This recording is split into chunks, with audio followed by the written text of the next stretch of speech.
पहले दिन से लेके आज तक जो रवायत रहा है वो ऐसे ही नज़र आ रहा है कि इमरान खान साहब पाकिस्तान को वापस उस 1 यूनिट फॉर्मूला पे लेके जाना चाह रहा है, जिससे पाकिस्तान को माजी में इतना ज़्यादा नुकसान हुआ था। आज भी हम समझते हैं कि जो हमले NFC पे हो रहे हैं, जो वज़ीर आज़म अपना किरदार से, अपना हुकूमत की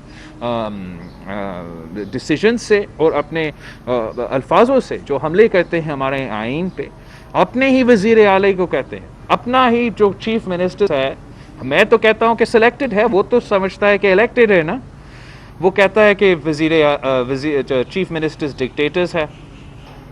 वो एक पैंडेमिक के दौरान जहां पाकिस्तान के अवाम का ज़िंदगी और सेहत को बचाना हर पाकिस्तानी का फ़र्ज़ था, जहां PTI की हुकूमत को बाकी सब इख्तलाफात को छोड़ के, बाकी सब पार्टिजान इश्यूज़ को छोड़ के आपका ज़िंदगी और सेहत बचाने में और मुआशी सूरत हाल का तहफ़्फ़ुज़ करने में एफर्ट्स लगाना चाहिए था।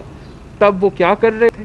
NFC अवार्ड को कैसे रोल बैक करना है, 18th अमेंडमेंट को कैसे रोल बैक करना है, और आज भी वो आपको 1 रुपया देने को तैयार नहीं है आपका कोविड के लिए, 1 रुपया देने को तैयार नहीं है आपको एक हॉस्पिटल बनाने के लिए, 1 रुपया देने को तैयार नहीं है आपका टेस्ट करवाने के लिए, और ऊपर से आपका शेयर काटना चाहते हैं। ऊपर से आपका जो सेहत के लिए, जो तालीम के लिए पोर्शन बचता है, उससे वो पैसा मज़ीद काटने चाहते हैं। और हम आज इस मुश्किल सूरत हाल में हैं जहां वो PTI की नाकामी की वजह से, PTI की टैक्स कलेक्शन में नाकामी की वजह से सिंध को 229 बिलियन को नुकसान हो चुका है, और हमें 229 बिलियन रुपीस कम मिला है। पिछले साल आपको याद होगा मैं कह रहा था 116 बिलियन रुपीस आपको कम दिया गया, और इस 116 बिलियन रुपीस पे हम कितना सेहत और तालीम पे खर्च कर सकते थे।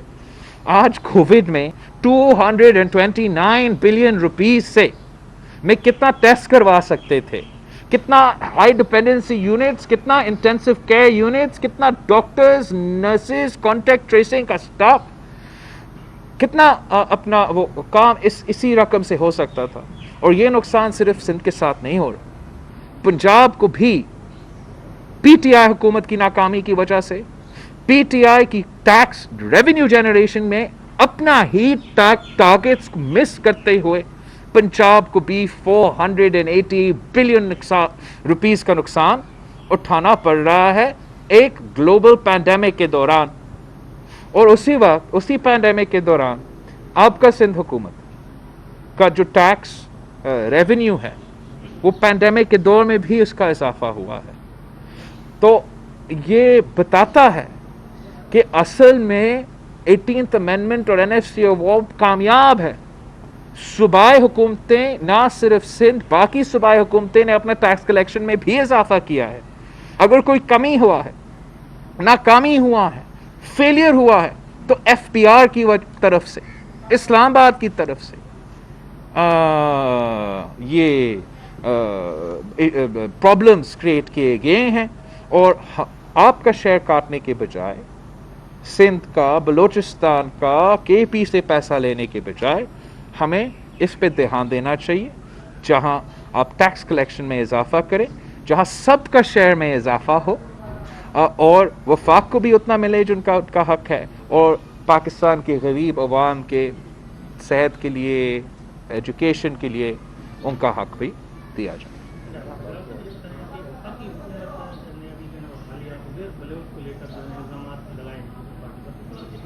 क्या वजह बनी कि जो दोबारा जो है वो इल्जाम में लाया गया?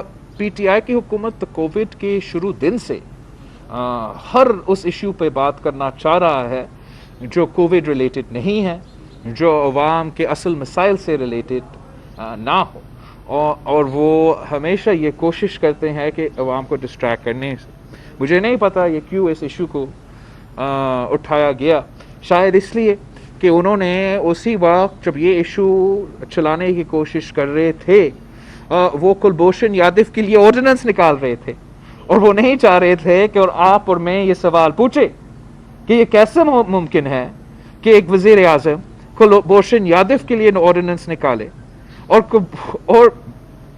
कुलभूषण यादव का ये जो ऑर्डिनेंस है उसके लिए आप इजाजत भी नहीं मांगे नेशनल असेंबली, आप इजाजत नहीं मांगे सेनेट ऑफ पाकिस्तान से। इससे बड़ा I don't think they can be a harder stronger accusation against the prime minister and the government of the day. इस पर जो आपने रेस किया ये JIT जो खेल रहे हैं, वैसे इतना तफसील पे बात नहीं करना चाहता, ये ज़रूर कहना चाहूँगा कि ये तो किरदार कशी और मीडिया मुहिम चलाते हैं, ये लियारी के अवाम के ख़िलाफ़ साजिश है, ये लियारी के ख़िलाफ़ साजिश है।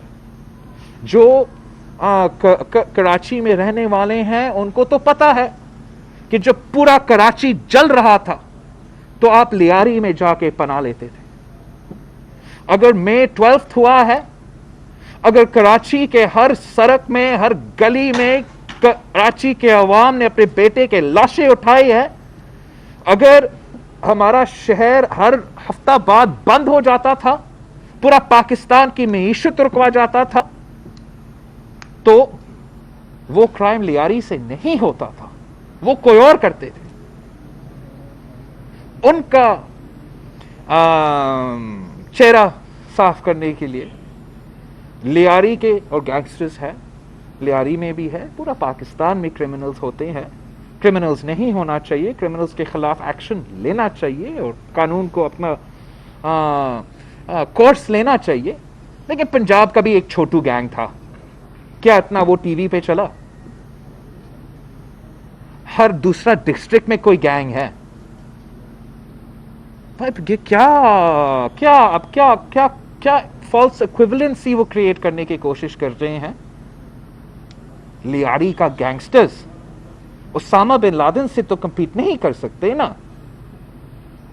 उसामा बिन लादेन जो किसी शहर में किसी घर में रह रहा था, जिसका JIT आप और मैंने आज तक नहीं देखा, लियारी का गैंगस्टर्स या उसामा बिन लादेन का तो कंपैरिजन नहीं होता। लियारी का गैंगस्टर्स और ये एहसानुल्लाह एहसान जो इस हुकूमत ने निकाला है, APS के कातिलों जो हुकूमत के कैद में था और PTI की सिलेक्टेड हुकूमत आने के बाद उसको छुड़वा दिया। और अब अगर आप प्रेस कॉन्फ्रेंस इमरान खान के खिलाफ करेंगे तो एहसानुल्लाह एहसान की तरफ से धमकी आएगा। ये फॉल्स इक्विवेलेंसी पे मैं एतराज करता हूं और मैं समझता हूं कि लियारी में जो गैंगस्टर्स थे और जो असल गैंगस्टर्स हैं और जो क्रिमिनल एलिमेंट्स रहे, उनको क्रिमिनल एलिमेंट्स की हद तक रूल ऑफ लॉ चलना चाहिए। लेकिन ये ड्रामा जो आपकी टीवी स्क्रीन पे चलता है कि कराची का सबसे खतरनाक जो चीज था वो लियारी के गैंगस्टर्स नहीं थे, वो 90 का गैंगस्टर्स थे। और 90 का गैंगस्टर्स हमें भूलना चाहिए जो आज तक हुकूमत कर रहे हैं इमरान खान के साथ। उसामा बिन लादेन हमें भूलना चाहिए, एहसानुल्लाह एहसान हमें भूलना चाहिए और पूरे पाकिस्तान को दिखाना चाहिए कि लियारी के गैंगस्टर्स सबसे बड़े दहशतगर्द थे। मैं समझता हूं कि ये लियारी के साथ, कराची के साथ नाइंसाफी है और इस पे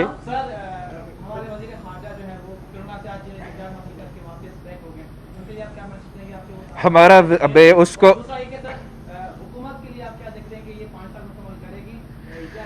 जहाँ तक हमारा फॉरेन मिनिस्टर है, अच्छी बात है कि अब कोरोना से अगर आप कह रहे हो सेहतियाब हो चुका है और हम सब के लिए सियासत में साथ हो, हमारे मुखालिफ भी हो, दुआ करेंगे कि उनको कभी कोरोना ना लगे और अगर लगे तो सेहतियाब हो जाए, जैसे शाह महमूद कुरैशी साहब अब सेहतियाब है। लेकिन अगर शाह महमूद कुरैशी सेहतियाब है तो उसको आज जवाब देना पड़ेगा कि कुलभूषण यादव के लिए उसने क्यों ऑर्डिनेंस निकाला। और अगर शाह महमूद कुरैशी साहब रेमंड डेविस के नाम पे हुकूमत से निकल सकता है, अगर शाह महमूद कुरैशी साहब रेमंड डेविस पे इतना एहतजाज करके पता नहीं क्या क्या कर सकता है, तो अब क्या कर रहे हैं हुकूमत में? क्या वो साथ था? शाह महमूद कुरैशी साहब ने भी कुलभूषण यादव के लिए ये ऑर्डिनेंस निकाला है? साथ नहीं था तो फिर हमें जवाब दे। 5 साल मुकम्मल करने की बात जो है, हम हमेशा चाहते हैं कि पार्लियामान अपना 5 साल पूरा करे। जमहूरियत के लिए बहुत ही ज़रूरी है कि ये पार्लिमानी सिलसिला चलता रहे। लेकिन जो हमारा सिलेक्टेड वज़ीर आज़म है, जो ज़बरदस्ती हुकूमत उसको उस हुकूमत दिलवाया गया और अभी ज़बरदस्ती से उसका हुकूमत चल रहा है, ज़बरदस्ती से उसका इत्तेहादी और नाराज़ नुमाइंदे साथ बांधे गए हैं, ये ज़्यादा देर तक इकट्ठा नहीं रह सकेंगे। This is a house of cards, it will fall, it is meant to fall, it is just a matter of time. और हम उम्मीद करते हैं कि जमहूरी हल निकलेगा। इसलिए हम समझते हैं कि अब पाकिस्तान के अवाम की जो मसाइल है उसका हल सिर्फ़ और सिर्फ जमहूरियत में है, और इसलिए जमहूरी और अवामी हुकूमत ले आके हम पाकिस्तान के अवाम के मसाइल हल करना चाहते हैं। Thank you everybody.